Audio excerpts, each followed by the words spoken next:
He was a man who thought the world bowed when he spoke. Nathaniel Cross. Billionaire, tech mogul, self-made at least, that's what the magazines said. Every headline painted him as a visionary, a man who controlled every variable, every deal, every person who entered his orbit. But control has a way of slipping through the cracks when it meets something real, and her name was Maya Rivers. Before we go deeper, don't forget to like, comment, and subscribe for more calm, emotional storytelling that stays with you long after it ends. Nathaniel met Maya on a morning that shouldn't have mattered. He was standing in the marble lobby of his newest acquisition, a community arts center he planned to modernize. To him, modernization meant demolition. To her, it meant destruction of memories. Maya had been the director of that center for 7 years. She knew the children by name, remembered their birthdays, their favorite colors, the songs they sang when no one was watching. So when she saw the man with the silver cufflinks and cold eyes walk through her doors, clipboard in hand, she didn't smile. She simply said, "You can't buy what people built with love." Nathaniel didn't flinch. "Everything has a price," he said, without looking up. But something about her voice, low, grounded, unshaken, made him pause for a moment longer than he intended. Over the next week, their worlds collided like fire and ice. She protested his plans, organized petitions, stood in front of his cameras with dignity, never once raising her voice. And yet, she made headlines. The woman who stood up to a billionaire. Nathaniel tried to crush her the way he crushed competition with contracts and court orders. But the more he tried to control the narrative, the more she controlled hearts. It baffled him. He'd spent his life learning how to manipulate markets, to bend outcomes in his favor. But here was a woman he couldn't predict, couldn't calculate, couldn't dismiss. When he called her to his office one afternoon, he did it out of pride, not curiosity. "I'll make you a deal," he said as she sat across from him, her posture calm but steady. "You can stay on as head of community relations for the new project. Triple your salary. Your people will have funding for years." Maya looked at him quietly, her gaze soft yet piercing. "You think control is generosity. But what you're offering isn't freedom, it's a leash." He almost laughed. No one had ever spoken to him that way. But something about her words stung like truth. He dismissed her offer of coffee, dismissed her defiance, but couldn't dismiss her from his thoughts.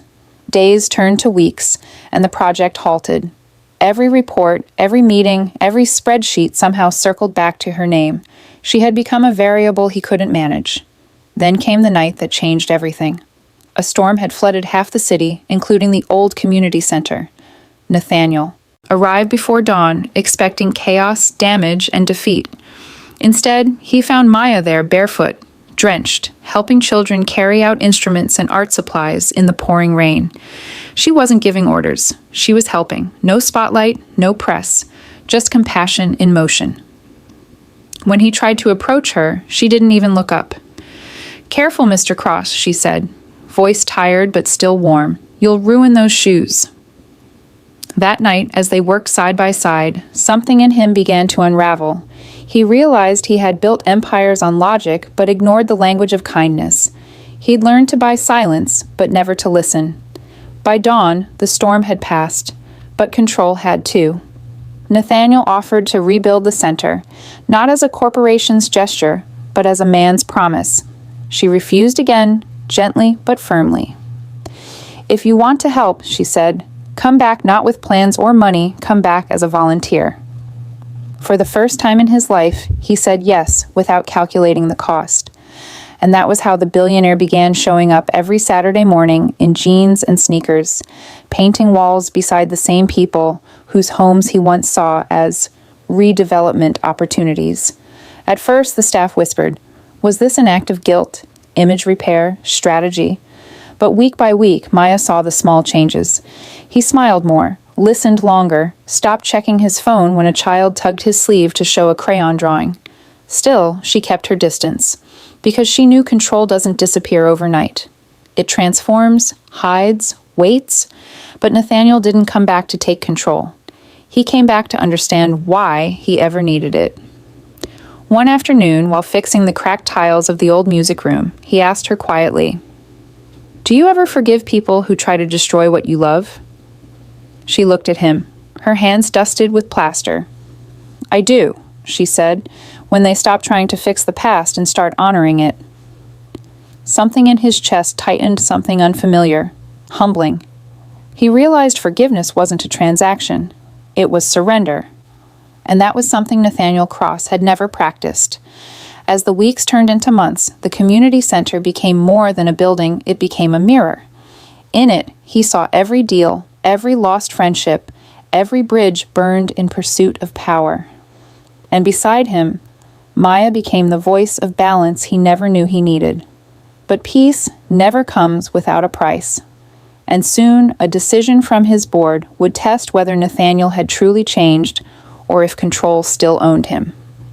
When the email arrived, Nathaniel froze. The board had voted.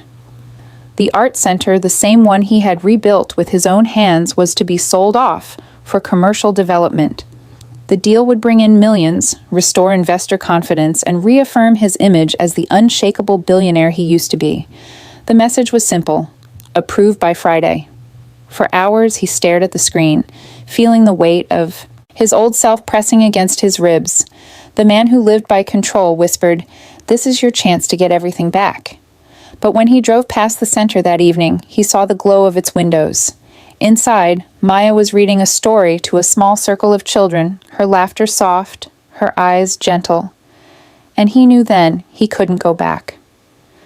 The next morning, Nathaniel stood before his board, no script in hand. "We're not selling," he said simply. "You can remove me if you must, but I won't undo what we've built." The room fell silent. Every eye turned to him, disbelief thick in the air.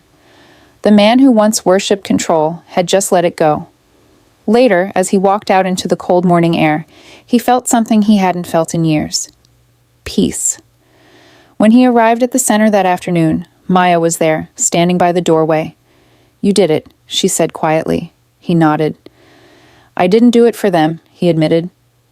"I did it because, for once, I didn't want to lose what mattered."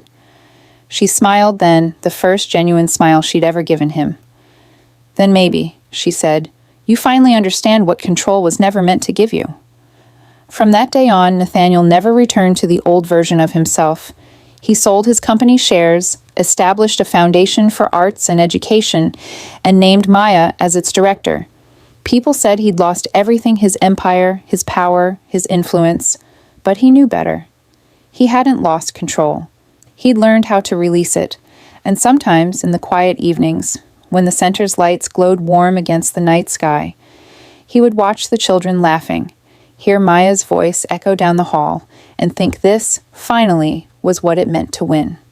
If this story touched you, don't forget to like, comment, and subscribe for more calm, heartfelt stories that remind us what really matters: kindness, humility, and the power of letting go.